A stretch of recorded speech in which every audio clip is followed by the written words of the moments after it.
know if you can hear me so we can be sure that everybody is able to be part of the conversation as it may be, so that we can all have a fantastic conversation. And I hope I didn't lose anybody. I hope you guys were able to exercise a little bit of patience with me to be able to continue this conversation. So I've done the introductions already, and I don't want to get back into that. So let's just get straight into the stories. As I said earlier, we'll be talking about a 13-year-old who's on trial for blasphemy. We'll be talking about visa restrictions as well on some Nigerians. We'll also talk about women's rights in Nigeria and on the continent as it may be. And we'll wrap things up, or somewhere in between, there's also going to be a conversation about castration for rapists. So, Mark, please let me know if you can hear me.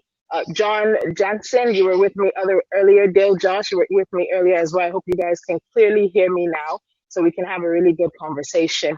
So the first story I'm going to get to, as I was saying earlier, is that story coming out of Kano State. And I told you guys a few weeks ago about this 22-year-old who had been sentenced to death for hanging for blasphemy against Prophet Muhammad. So we are just now finding out this past week that on the same day, in the same courts, and apparently by the same judge, a 13-year-old was sentenced to 10 years menial labor for blasphemy also against Allah. So now we have this conversation about blasphemy that has sort of extended in the past 3 to 4 weeks. We do know that conversation about the 22-year-old singer, he had the right of appeal, which he has appealed. He was meant to appeal within 30 days of the judgment. He has appealed that judgment, but there really is no update, particularly on his case. But we do know just a bit about this 13-year-old. And let me give you a few of the details we know. So his name is Omar Farouk. We know people like Amnesty International and UNICEF have now made some official statements on his case. And apparently, he was having an argument with a friend when he is alleged to have blasphemy against Allah. And that is what landed him in this situation he is in now. So he was sentenced after he was accused of using foul language towards Allah in an argument with a friend. He was tried as an adult. This is also very important in this case. Now, he has been tried as an adult because according to Islamic law, he has reached puberty and has full responsibility. 13 years old. And sadly, again, we can say that his mom apparently had to flee their home because on the day that he had been taken to court and the judgment came out, some people went to their home to look for him, and it possibly apparently became a violent situation. So his lawyer is the one who's really sort of blowing this case open. And I can't stress enough that I find it really, really interesting and controversial that a 13-year-old is being tried like this, is being charged, but this happened at the same time as the case of the 22-year-old. Again, I stress, the same court, the same judge, the same day, but it's at least 2, 3, almost 4 weeks later that we're now hearing about his own case. And it almost makes you wonder, why would anybody keep that case under wraps? Blasphemy is not something that many, many people are charged with here in Nigeria. There are conversations about it's continuously being part of the Sharia law versus how it's placed on the Constitution. And his lawyer has said that blasphemy is not against the law. It's not anything that's addressed with the Nigerian Constitution, and that right now he really fears for his client. So he said he found out about Farouk's case because he was working on the 22-year-old's case. And we also know, as I said earlier, that his mother has fled to a neighboring town because people went to their home. We can say maybe attacked their home because of this case. Now, what do we know is going to happen? We're not sure. So he has this sentence. He also has the right of appeal, just like the 22-year-old singer does as well. So this sentence has been handed out. He is still in custody. He is in custody right now. We've heard from UNICEF. We've heard from Amnesty International. And like his lawyer, many people are calling on Kano State and also calling on Nigeria, the federal government of Nigeria, to step into this situation that a 13-year-old is being charged with using foul language and is then sentenced to 10 years of menial labor for utterances, for things he said. I have Jack Berry asking, what's the punishment? So the punishment can range. It's really, in most instances, up to the judge's discretion, but majority, if the individuals are adults, it is usually the death sentence. And that's not just here in Nigeria. We've seen situations in some of the Middle Eastern countries as well, Afghanistan, Pakistan as well. The death sentence is usually the consequence of a blasphemy conviction. And yes, especially with a child like this, you would imagine that there'd be some leniency to it. But then you also have to wonder, should a 13-year-old be actually facing trial for something like this? So that's where that conversation is. Now, the lawyer has also said that this case and even his punishment is actually a violation of the African Charter of the African Charter of the Rights and Welfare of the Child, as well as the Nigerian Constitution. So there's something in Nigeria called the Child's Rights Act. And not every state in Nigeria has actually ratified the act. So you have some states that have not domesticated this particular Child's Rights Act, which talks about access to school, to health, to good food, to not having to take part in child labor and things like that. And there are a lot of conversations as to why states would not domesticate. Why would they not ratify something like the Child's Rights Act that guarantees every Nigerian child certain things under the Nigerian constitution? So that's an ongoing conversation, which has now been renewed because of the case of Omar Farouk. So we don't know what's going to happen. He has a right to appeal, and I expect that he has appealed, just as we know the 22-year-old singer has.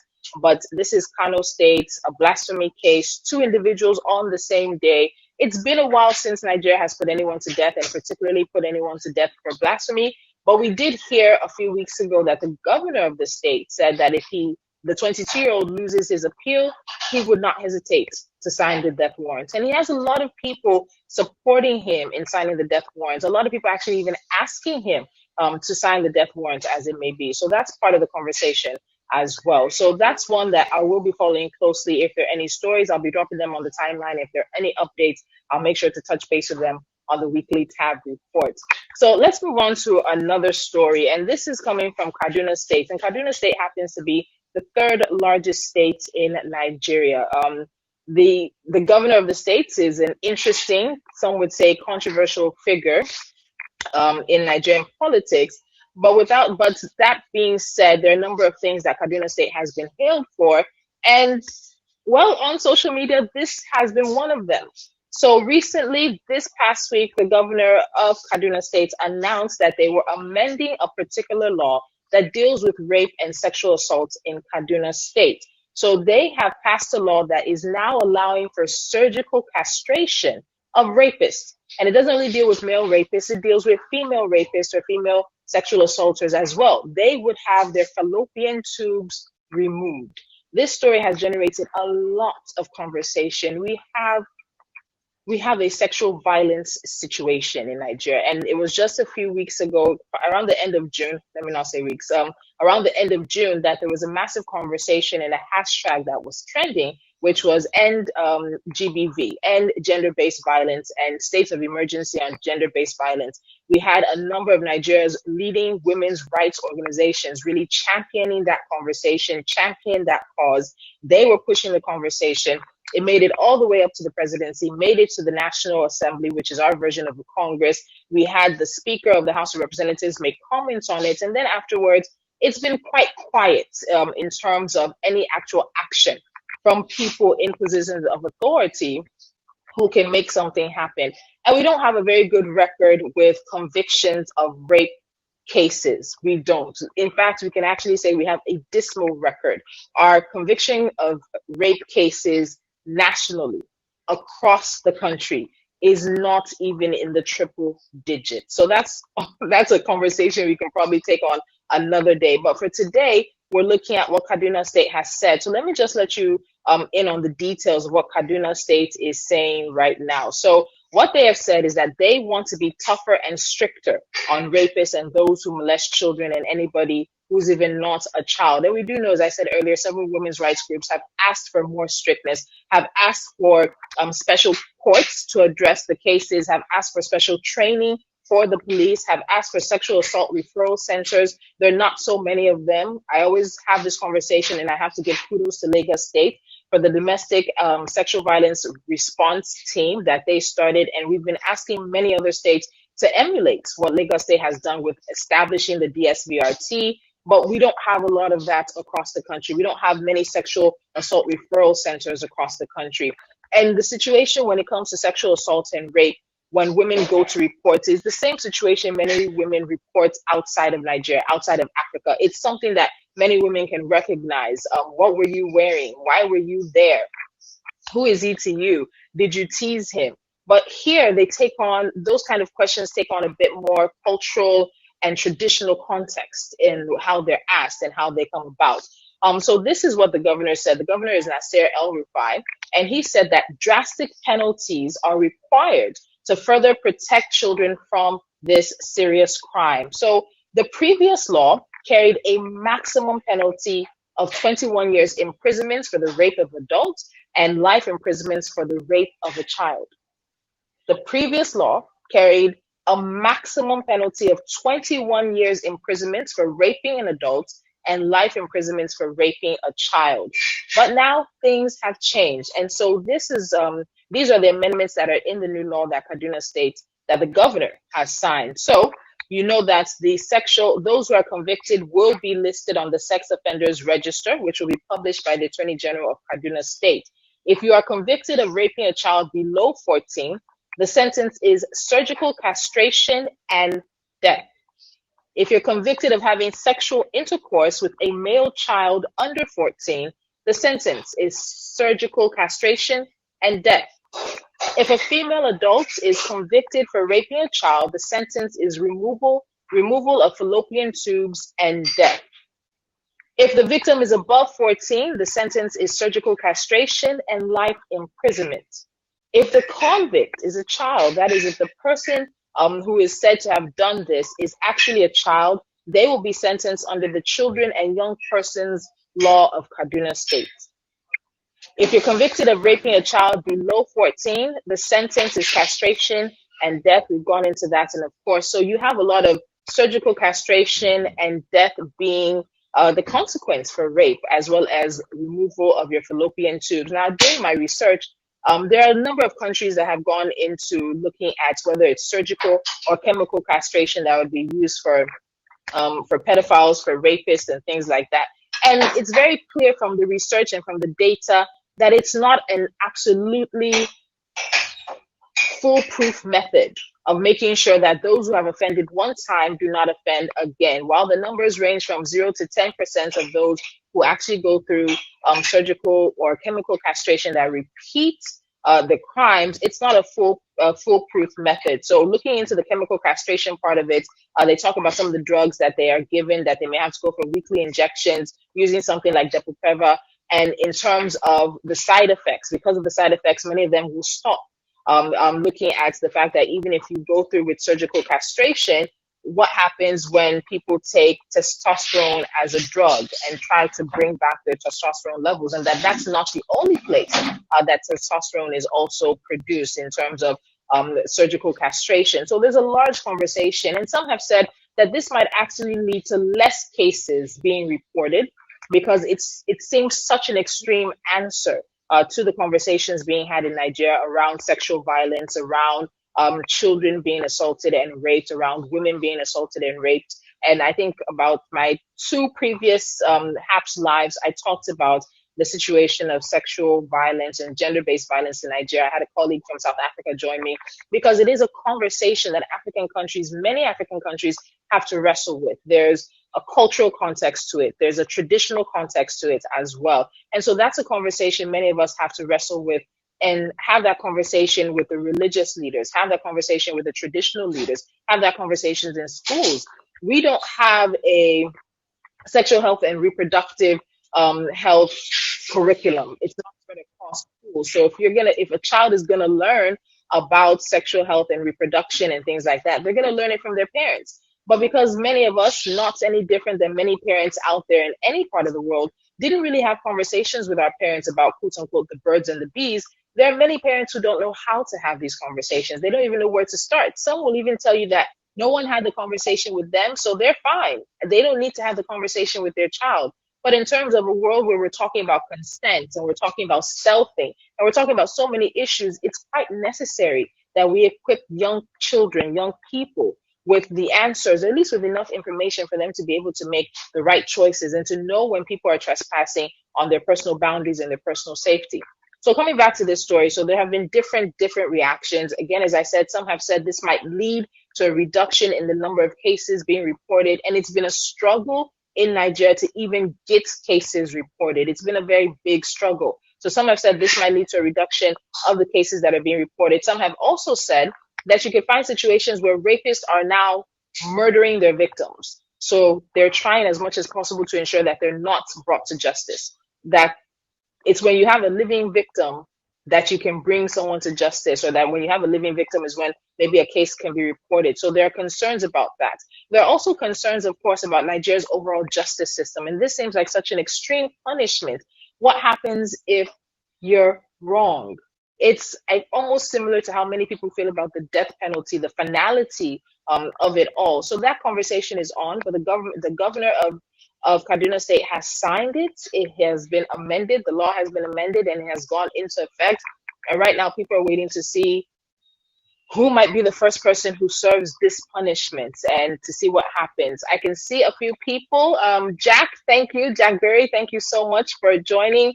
Katoon, hello from Milwaukee. Thank you so much for joining as well. So that's the situation in Kaduna with that rape, with the amendments, with the castration, and of course removal of fallopian tubes. It's an interesting conversation, again, as I said, in the context of our culture and our normal traditions, where we don't talk very openly about sexual matters, and even less so about rape. Many families feel it becomes a stain on the family to have a victim. So it's been a struggle for many people to come forward. But we've seen a change in the past few years, maybe in the past 6 to 7 years. And a lot of people say that's due to social media, a lot of campaigns on social media, conversations on social media as well. But this is now the strictest law on the books in Nigeria and possibly around the continent in regards to punishment for rapists, whether they're male or female.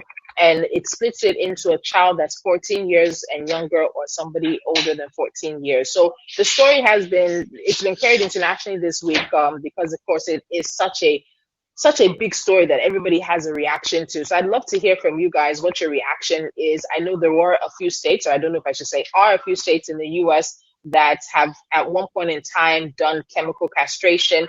It's a bit more common, you find, in European countries, as it may be, and that's not all European countries. There is a history there with Denmark, Sweden, Germany in terms of chemical castration as well. But overall, with the research, it's not a foolproof method. It's not a 100%. Is it something, like many people say with the death penalty, leads to people thinking again about the crime they want to commit because this is the punishment? In our context,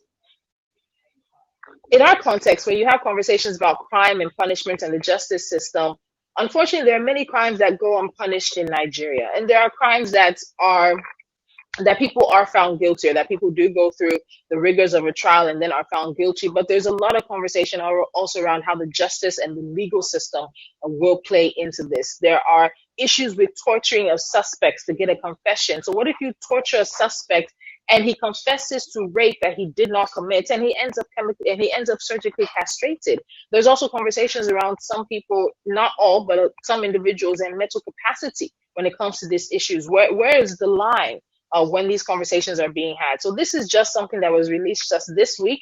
I'm very sure there will still be some update and some more conversation on it regarding the new amendments to the law in Kaduna State. Again, for you, that now says that if you are convicted of raping a child under the age of 14, that castration, surgical castration, and death is the punishment. If you're convicted of sexual intercourse with a male child under 14, the sentence is chemical castration and death. If it's a female convicted of raping a child, the sentence is removal of the fallopian tubes and death. If the victim is above 14, the sentence is castration and life imprisonment. If the convicts, that is the person said to have committed the crime, is a child, they'll be sentenced under the Children and Young Persons Law of Kaduna State. So there's a lot of conversation as it develops, as more comes about.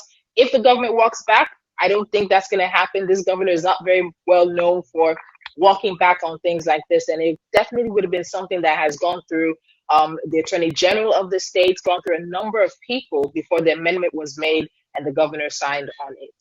All right, so let's move on to our next story. This one has also generated a lot of conversation in Nigeria, and that is on visa restrictions. So it was announced this week by the U.S. Consulate in Nigeria, as well as the U.S. State Department and Secretary of State Mike Pompeo, that they have decided, that is the U.S., to put visa restrictions on a number of individuals here in Nigeria who have been involved in election malpractice. That's a word we use as well. So basically, just involved in being on the wrong side of the law when it comes to election issues. Now, just a few things. This is not the first time that the U.S. has done this. There was a statement released in 2019, I think in January, saying that they would first consider consequences, and that would be including visa restrictions for individuals responsible for undermining Nigeria's democratic process for organizing election related violence. So that was the official comments that first came out January 2019 in regards to this. So sometime later in July of 2019, the US announced that they were actually imposing restrictions on some individuals who had been involved in election issues in February and March 2019 elections. So we had general and presidential elections in that time period, and there was a lot of issues. Now, there were allegations of vote rigging, vote buying. There was violence, not all over, but there were pockets of violence, enough violence that it really did give many people concern for the safety of the electorate and for the safety of those who were trying to do their job, who were trying to do their national duty. And that falls under the Independent National Electoral Commission. So INEC is the one who's responsible for our elections here in Nigeria. So now they've imposed further visa restrictions on individuals who were involved in elections in November 2019 in Kogi and Bayelsa, and in those who were also involved in the run-up to an election we had yesterday in September, that'd be September 19th, 2020. So that election turned out to be a bit more quiet than most people had expected, a bit more quiet than most people had predicted. There were pockets here and there, but not to the scale that many people had predicted. So what's the deal with elections in Nigeria? So elections in Nigeria, we've had politicians tell us that getting into office is not a do or die affair. But when you get on the streets, again, not across the country, but in some pockets, you find that it can be a very life-threatening situation. Now, with the elections we had last year, there were people who were killed in their homes, people who were kidnapped, and these things sort of really cast a pall over all of the elections. So you have electorates who will choose to stay home because they don't want to possibly put their lives at risk by being on the streets. We have people who might be involved in ballot snatching.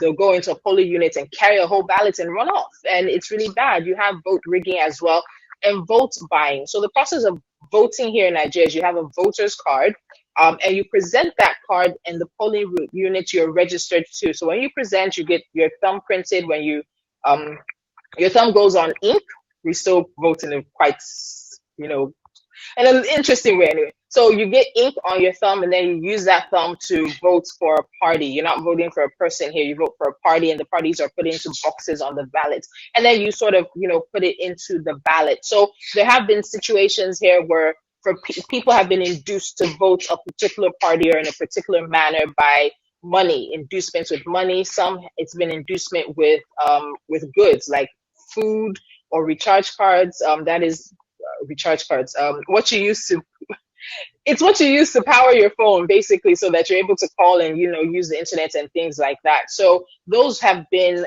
unfortunate parts of our electoral system for a number of years now. So off and on, it really just depends. Some states are a lot more quieter than other states.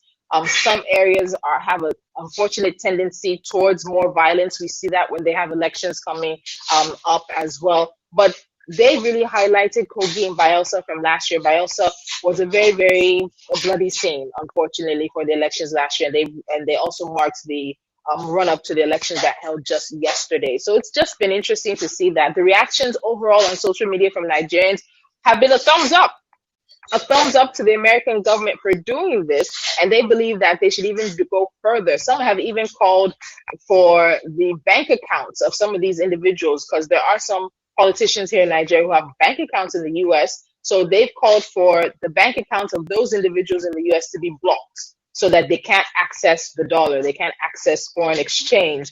And they feel that that's even a further way of punishing them and finding out that this is something that they take very seriously.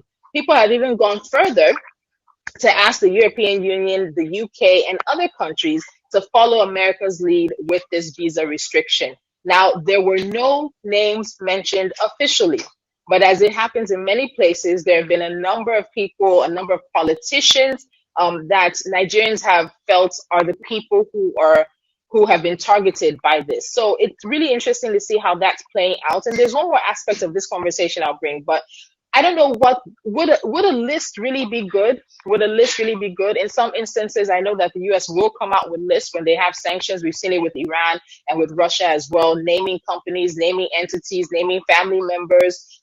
Even in the situation with the ICC recently, we saw that. So naming people. So people are wondering why they're not naming people in this situation here in Nigeria. Would a name do any good?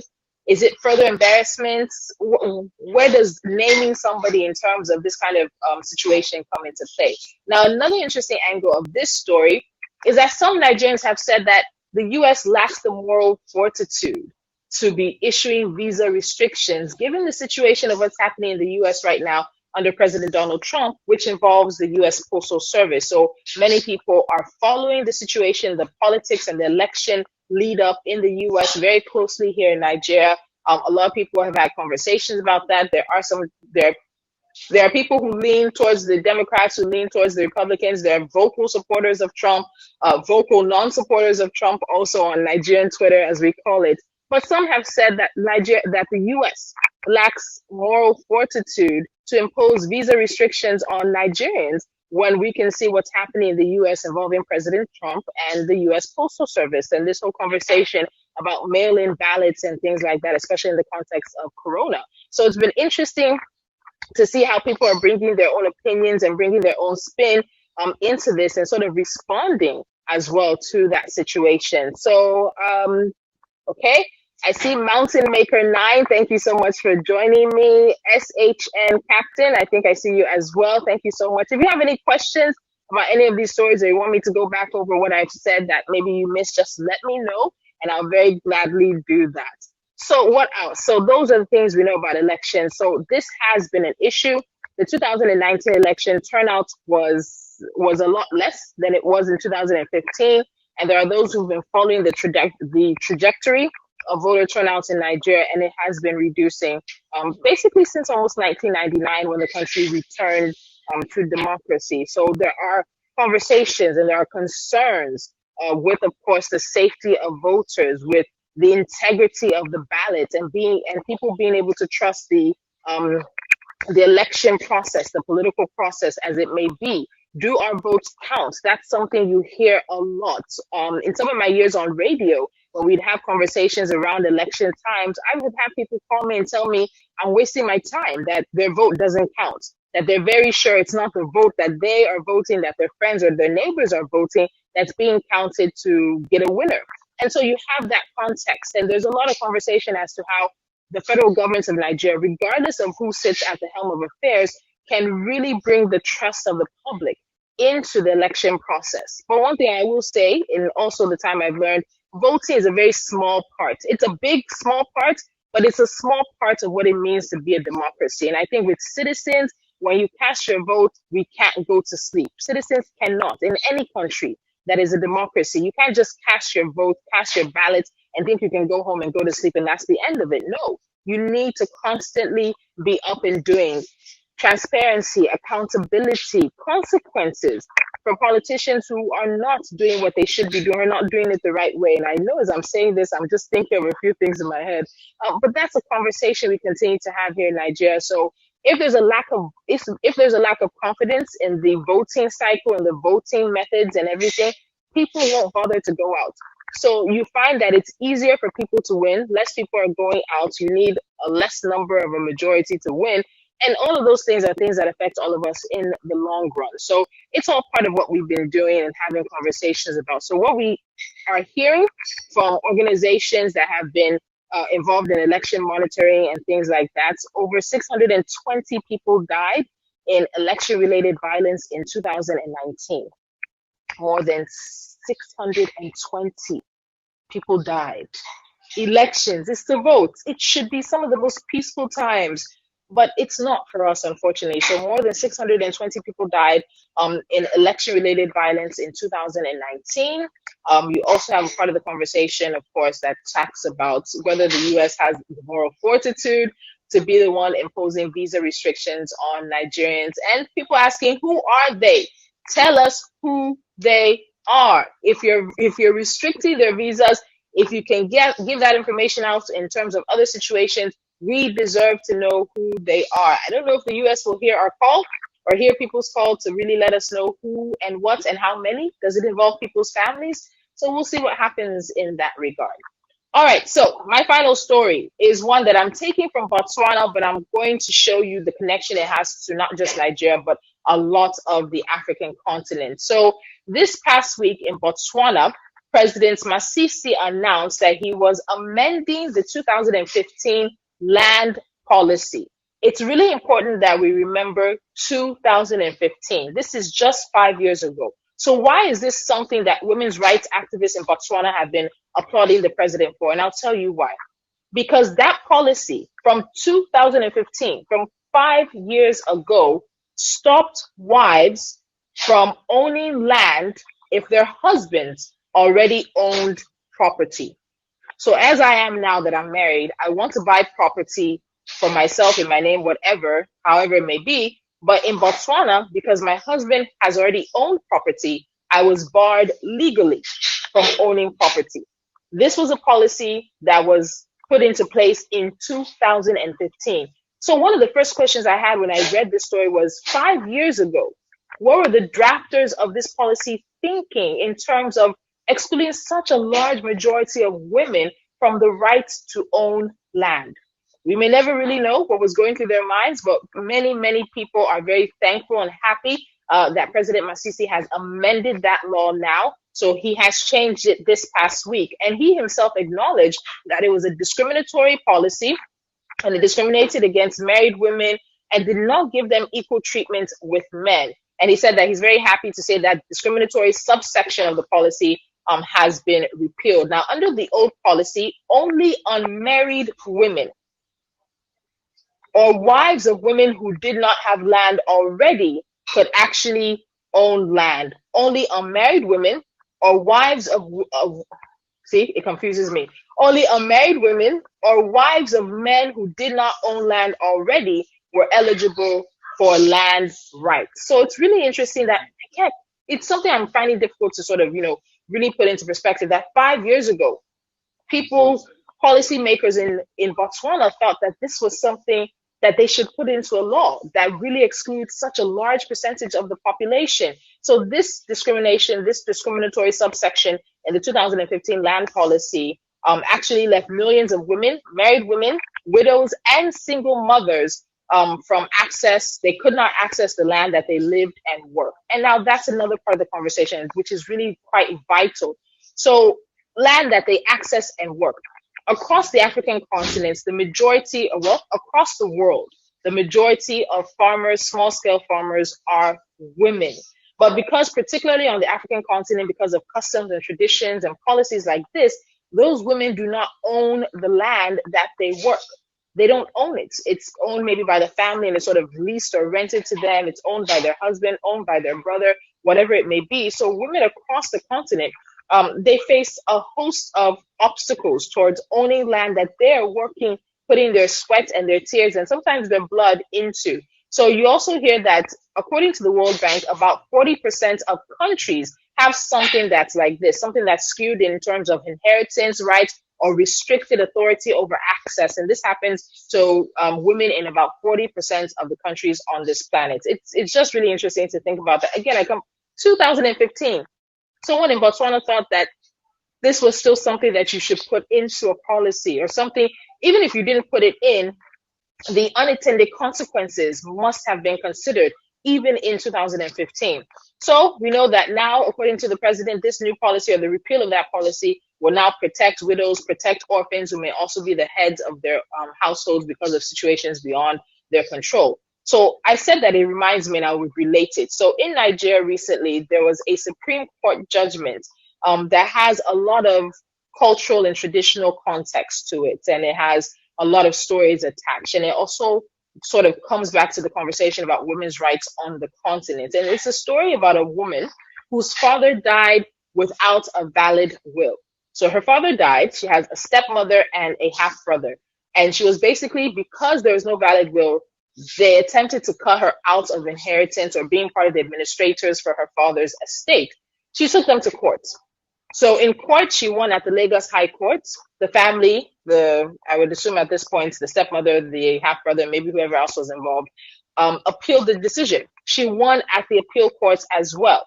And this case went all the way up to Nigeria Supreme Court, over 16 to 20 years that this case has been active. And just a few weeks ago, Nigeria Supreme Court ruled that women were entitled to inheritances from their fathers, quote unquote. And I'll use from their fathers. Now, why this case is particularly interesting is that it deals more specifically with a particular tribe here in Nigeria. And that's where the customs and the traditions really come into play.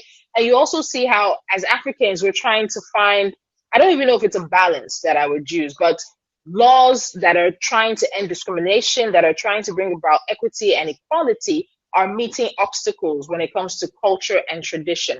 So that particular case was involving a woman who is Igbo. And there is a history in the Igbo tribe of keeping inheritances with the male. So if the man died, it's assumed that her brother would be the one who owns the majority or owns almost outright all the property and runs and administers it. If he didn't have a son, then it would be her father's brother in terms of seniority. And those individuals would then sort of carve a cake, carve the estate, and nothing would be left for her. They believe, not all of them, but generally in terms of inheritance laws and things like that involving Igbos, that a woman goes out and she gets married, and so there's nothing she's looking for in her father's house, even if it's inheritance.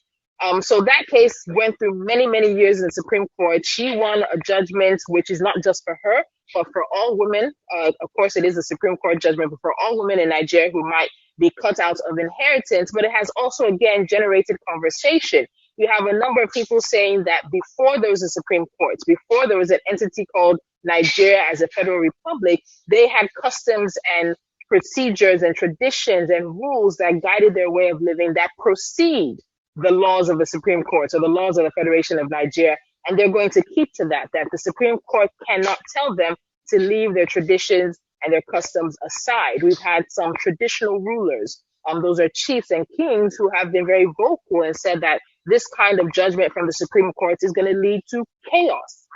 So you also have those on the opposite side who are also Igbo, who said that it's time.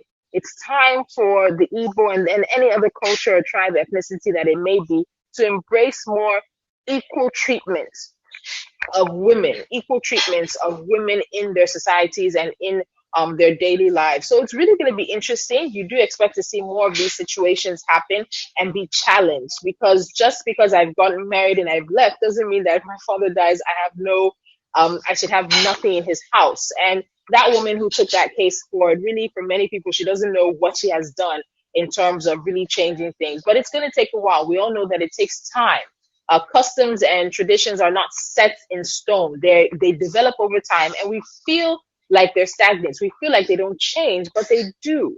And I think it's really important for women's rights activists across the continent, as we've seen with the win in Botswana, with the win in the Supreme Court here in Nigeria, that it's not just noise. They're absolutely doing necessary things to make sure that equity and equality and that discriminatory laws and practices are ended on the continent. I could go into a whole different session about that in terms of some of the discriminatory practices that happen across the continent, but we see people fighting it. I can't remember her name and I can't remember the country now, but there's a woman who has been hailed across the continent because she has single-handedly stopped a number of child marriages in her country, in her community. She has stomped her feet and said it's not happening where she is. So we've seen that situation.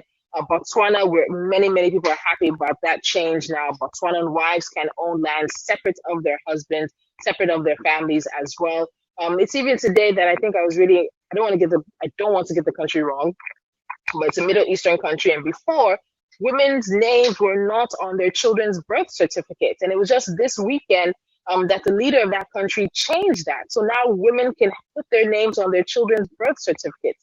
So for those who are fighting the good fight of women's rights across the world, across the continent, we see you and we're very, very proud and happy and thankful for the work that you do.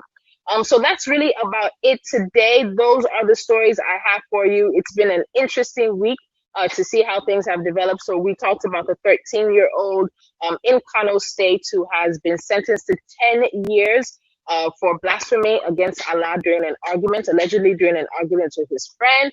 We also talked about Kaduna State's amendments to its law in terms of castration for rapists, removal of fallopian tubes, and death being a sentence for somebody convicted of rape in Kaduna State. We also talked about visa restrictions as well. So visa restrictions happening against Nigerians that the U.S., visa restrictions from the U.S. Against Nigerians that the U.S. said have been involved in the violence that happened in 2019 in Kogi, Bayelsa, and the lead up to Edo State. That election was yesterday, and we've heard the results. The current governor has won, so he has another 4 years now to continue leading Edo State. So congratulations to him. And again, as I said, that election was a lot more quiet. It was quieter than many people expected. And this is the kind of things that people would expect. But then again, there was a lot of security presence as well. So that's also part of a conversation we have when it comes to elections, where there's such a very heavy security presence. You see military, you see police, you see civil defense.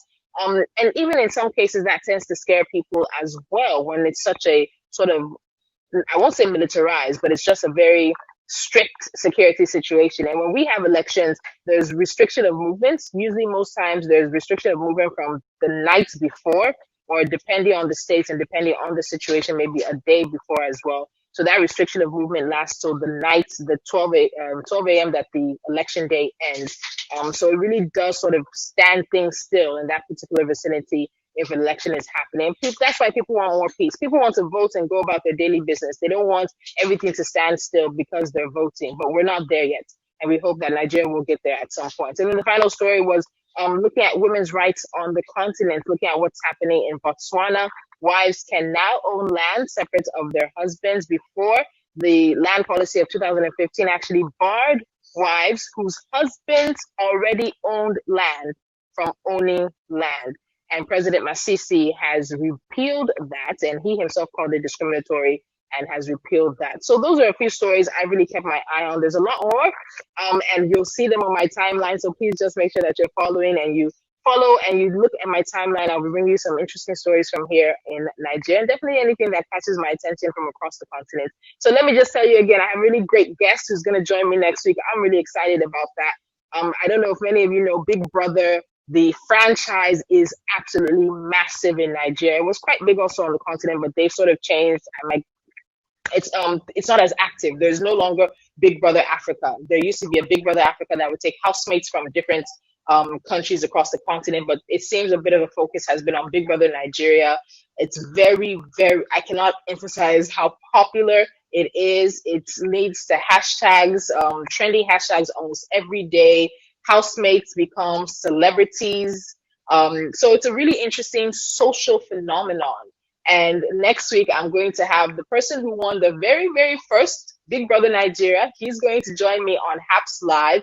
And we're going to talk through the social phenomenon, look at his time as the winner and then what we see happening now. I just also heard recently that Love Island is coming to Nigeria as well. So we'll get into some of the conversations about reality shows and their popularity in Nigeria, why they're so popular, and any other story that comes up as well. So that's a conversation I'll be having next week. I want to say thank you to everyone who joined me today. Thank you so much. Thank you, Mountain Maker 9. Thank you, Katung. Thank you, Jack.